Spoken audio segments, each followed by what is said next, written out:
तीन दामाद की सास पार्ट 2।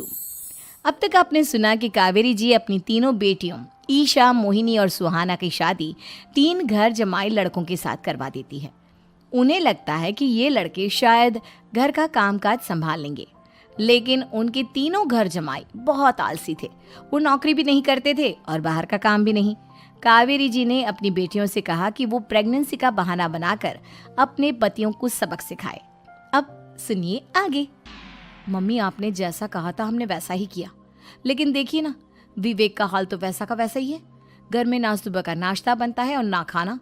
नौकरी पर जाने की बात करूं तो खाने को दौड़ते हैं मुझे। हाँ मम्मी, मैंने भी सुमित को कितनी बार कहा कि अगर नौकरी नहीं करनी तो कोई छोटी सी दुकान ही खोल लो। घर का खर्चा कैसे चलेगा? देखो दोपहर के 12 बजने आए और जनाब अभी तक सो रहे हैं। हाँ मम्मी, ईशा और सुहाना ठीक कहती हैं। अविनाश का भी यही हाल है। जब मैंने अपनी प्रेगनेंसी के बारे में कहा तो मुझसे कहने लगा, अरे दूसरी लड़कियां तो 9-9 महीने तक नौकरी करती है, बस डिलीवरी के टाइम छुट्टी लेती है। मोहिनी, तुम भी नौकरी करो। अब मुझे कहाँ नौकरी मिलेगी? मम्मी बताओ, अब मैं क्या करूँ? हे भगवान, क्या सोचकर घर जमाई दामाद लाई थी मैं कि मेरी बेटियां मेरे पास रहेंगी और खुश रहेंगी, लेकिन इन आलसी दामादों ने तो हमारी जिंदगी को भी प्रॉब्लम में डाल दिया है। मैं तो कहती हूँ मम्मी, हम लोग वापस अपनी जॉब पर जाना शुरू कर देते हैं। बता देते हैं इन लोगों को कि हमने प्रेगनेंसी का बहाना किया है। नहीं नहीं बेटा, ऐसी गलती भी मत करना। अगर तुमने ऐसा किया तो इन तीनों की आदत और ख़राब हो जाएगी। अरे आज नहीं तो कल कभी तो तुम प्रेग्नेंट होगी, तब वापस यही प्रॉब्लम आएगी। तब क्या करोगी तुम तीनों? हाँ मम्मी, आपकी बात तो बिल्कुल सही है। इन लोगों को तो सुधारना ही पड़ेगा। लेकिन कैसे? अपने बच्चों के आने की खबर सुनकर भी इन लोगों पर कोई असर नहीं हो रहा। पैसे कमाने के लिए घर से बाहर निकलना ही नहीं चाहते ये तीनों।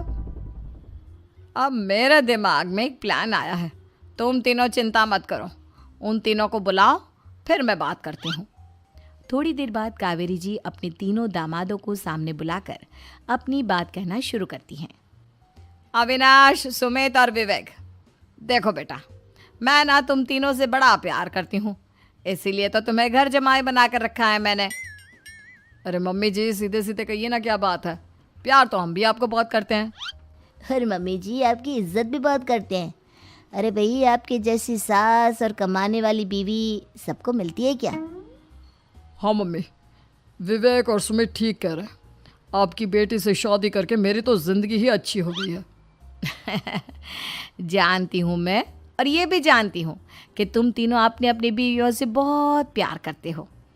बेटा, बात ऐसी है कि हमारे कुल गुरु ने कहा है कि प्रेग्नेंट होने के बाद मेरी तीनों बेटियां शुरू के 4 महीने हमारे गांव में जाकर रहेगी, जहां मेरे चाचा जी रहते हैं। अरे लेकिन क्यों मम्मी, गांव में जाकर रहने की क्या ज़रूरत है इन तीनों को? वो क्या है ना बेटा, हमारे परिवार को एक श्राप है। अगर मेरी बेटियों ने यहाँ पर बच्चा पैदा करने की कोशिश की तो उनके बच्चों को कुछ भी हो सकता है। इसलिए अब से लेकर 4 महीने पूरे होने तक इन्हें गांव वाले घर में रहना पड़ेगा। हाँ, तो इसमें प्रॉब्लम क्या है मम्मी जी? हम भी वहाँ जाकर रहेंगे, पिकनिक मनाएंगे।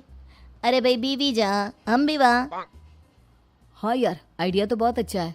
शहर की ज़िंदगी में रह रहकर परेशान हो चुके हैं, अब कुछ दिन गांव में बिताएंगे। तुम लोग समझने की कोशिश क्यों नहीं करते? तुम में से कोई भी वहाँ नहीं जा सकता, और मैं यहाँ रहूँगी ना तुम तीनों के साथ। 4 महीने की तो बात है, उसके बाद ये तीनों ही लौट कर आ जाएंगी। ठीक है मम्मी जी, अब हमारे बच्चों का सवाल है तो ये तो करना ही पड़ेगा। कावेरी अपनी तीनों बेटियों को कुछ दिन के लिए घर से बाहर कहीं दूसरे शहर में रहने के लिए भेज देती है।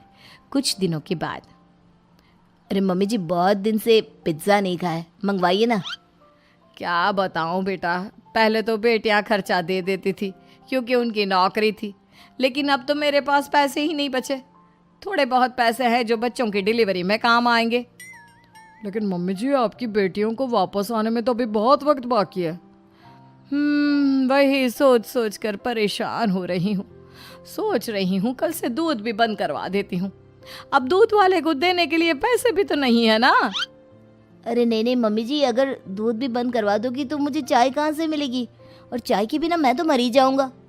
क्या करूं बेटा, इसके अलावा हमारे पास कोई ऑप्शन नहीं है, मेरे पास पैसे ही नहीं बचे। इस तरह कावेरी जी धीरे धीरे अपने तीनों दामादों को पैसे देना बंद कर देती हैं और घर में खाने पीने की चीजें लाना भी बंद कर देती है। अब वो तीनों बुरी तरह से परेशान होने लगे थे और इसलिए एक दिन तीनों प्लान करके घर से बाहर निकलते हैं और बाजार में जाने के बाद यार अच्छा खाना खाए हुए कितने दिन हो गए, पता नहीं कब अच्छा खाना मिलेगा।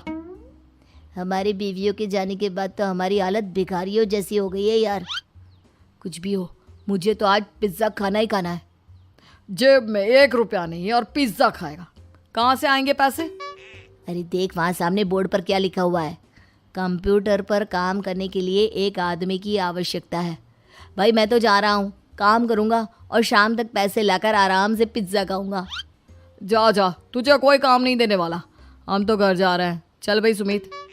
सुमित और अविनाश वहाँ से चले जाते हैं और विवेक उस कंप्यूटर शॉप पर सारा दिन काम करके 5,000 रुपये कमा कर घर लौट कर आता है और अपने खाने के लिए अच्छी अच्छी चीज़ें भी लेकर आता है। ये देखकर विवेक और सुमित के दिल में भी कुछ पैसे कमाने की इच्छा जागती है। अरे सुबह सुबह कहाँ चल दी है तुम? मम्मी जी एक बहुत अच्छी जगह मिली है, कंप्यूटर पर काम करने के 5,000 मिले थे कल मुझे। अगर रोज़ काम करूँगा तो पूरे 40,000 की तनख्वाह। अरे वाह, ये तो बहुत अच्छी बात है दामाद जी, आपको जाना ही चाहिए। सुमित और अविनाश विवेक को इस तरह तरक्की करते देखकर परेशान हो जाते हैं और वो दोनों भी काम की तलाश में निकल पड़ते हैं। धीरे धीरे उन दोनों को भी काम मिल जाता है। अब कावेरी के तीनों दामाद छोटी मोटी नौकरी करके अच्छा पैसा कमाने लगे थे। एक दिन कावेरी उन्हें अपने पास बुलाती है। अरे वाह, विवेक 40,000 कमा लेता है, अविनाश 60,000 और सुमित तुम भी 40,000 के आसपास कमा ही लेते हो। कुल मिलाकर तुम अच्छे खासे पैसे कमा रहे हो बेटा। हाँ मम्मी जी, बहुत मज़ा आता है जब महीने के एंड में मोटी रकम हाथ में आती है। पूछिए मत मम्मी जी,